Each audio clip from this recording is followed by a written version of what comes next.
Hi, meet Lachie and Martin. Together they form the in-house HR and legal team of Multinational Defence Providers Australia, or MNDP Oz, the Australian subsidiary of US-based MNDP Inc. MNDP Oz operates out of Canberra in the Australian Capital Territory. It provides consulting services to the Australian Defence Establishment on a range of highly confidential defence-related matters. It gets work by winning consulting contracts, which it services using a consulting team that it builds from its own highly experienced lead operators, contracted external specialists, and auxiliary team members, whom it often sources through a staffing agency that has links to the academic research community through a national university, ANU. Lachie and Martin have been asked to cast an eye over plans for a consulting team that MNDP Oz is putting together to advise on a defence engineering project. They've been asked to give it the all clear because their CEO has been hearing things about a new labour hire licensing scheme that's due to commence in the A.C.T. on 27 November 2021.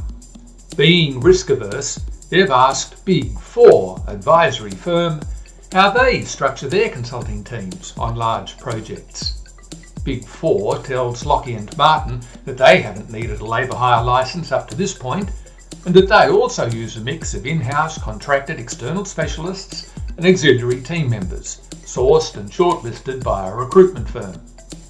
If the auxiliary team members are suitable, Big Four agrees a pay rate verbally with each auxiliary team member before engaging a payroll company, Pay Rock and Roll, to put the team members on its books and pay them.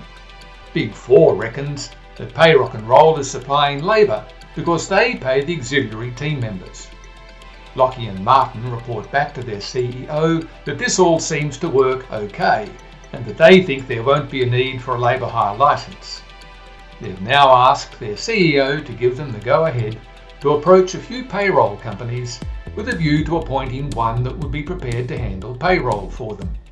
However, one payroll company has told them that there are a few twists and turns in the new labour hire licensing scheme. It has suggested that it would be a good idea to get their workforce governance structure checked over for this project because they wouldn't want to run into any issues later on that might delay payment from MNDP Oz's clients because of arguments about involvement in unlicensed labour hire arrangements or that sort of thing. Thinking that it's better to be safe than sorry, Lachie and Martin have come to you to help them understand how this new scheme works and to spot any traps. What are you going to tell them? What approach would you use? Here's one approach that might work. After listening to Lachie and Martin, you have learnt that MNDP Oz consulting teams are formed under three different arrangements. There's the arrangement that it has with its employed in-house senior team leaders. There's the arrangement that it has with its contracted external specialists. And there's the arrangement that it has with its selected auxiliary team members. Let's take those one by one and see what else we can learn by asking the right questions. This is Doreen Rampart. She's a senior permanent full-time employee of MNDP Oz. She leads MNDP Oz consulting teams on major projects. She's on an annual package of over 250 grand. She's a season ticket holder with the Raiders, and she's not planning on going anywhere anytime soon. There's no doubt that MNDP Oz has an arrangement with Doreen. After all, she's an MNDP Oz employee. That's about as arranged as you can get. But is it an arrangement for MNDP Oz to supply her to its clients, to perform work for them? Here's where it gets tricky. Because unlike the position in South Australia and Victoria, the A.C.T scheme doesn't give much guidance about what it means to supply a worker.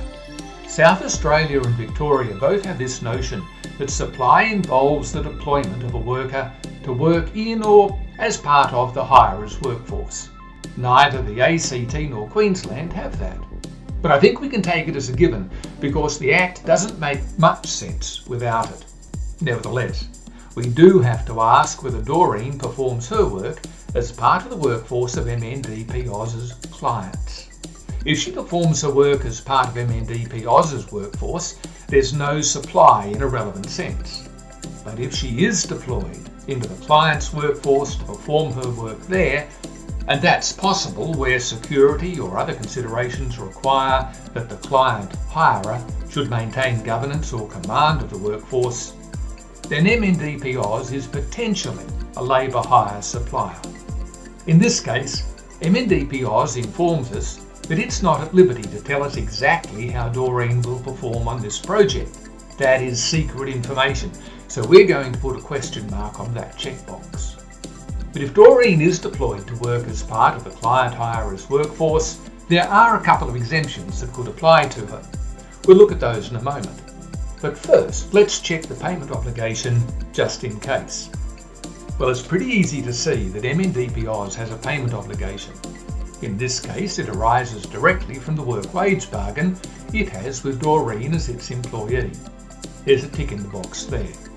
At the moment, we can't rule out the possibility that the arrangement with Doreen might be a labour hire arrangement, so we'd better have a closer look at these exemptions. You can find the exemptions in the Labour Hire Licensing Exempt Workers Declaration 2021, number 1. That sounds like there might be more declarations in the future, but there's only one set of exemptions at the moment. There are a couple that you might want to take a good look at. The first of them is the seconded worker exemption. We'd usually think of a seconded worker as a permanent in-house employee who's been lent to a client to work as part of the client's workforce. That would start to look a lot like a supply. It's quite common in professional settings, but it's not a typical on-hire arrangement. To reinforce that, the A.C.T. exempts seconded employees provided that certain conditions are met. The secondee has to be an in-house employee of the provider, tick in the box there. He or she must be engaged by the provider on a regular and systematic basis. Doreen is a permanent full-time employee, tick in the box there too. Next, he or she must have a reasonable expectation that employment will continue. Well, Doreen took out that season membership with the Raiders. She's not going anywhere. And he or she must primarily perform work for the provider other than as what you might call a serial secondee, someone whose primary job is to work in other people's workforces. So what about that? Let's check. Okay, Lachie tells us that most of Doreen's projects are handled in-house as MNDP Oz consulting projects. It's only occasionally that projects require her to be seconded to work under the governance and command structure of their client's workforce. So we can give that a tick too. It's looking like Doreen is an exempt worker for MNDP Oz. But we've got a fail-safe here as well. The other exemption we want to look at is the high income threshold employee exemption. Employees whose annual income exceeds the high income threshold under the Fair Work Act and who are not employed under an award or enterprise agreement are also exempt. Presently, the threshold sits at $158,500 per year. Doreen's salary is well above that. But we'd better check that bit about the award or enterprise agreement. Lachie, is Doreen employed under an award or enterprise agreement? Lachie tells us that some of the new graduates are employed under the engineering and ITC streams of the Professional Employees Award, but Doreen is well above the classification structure of that award and is award-free. Any enterprise bargain? No. Okay, it looks like Lachie and Martin can be pretty confident that Doreen can head up this consulting team without having to worry that she's become a labour hire worker. They've still got the external specialist consultants and the auxiliary team members to consider, but we're going to take a break here for a quick debrief before we return for the next part.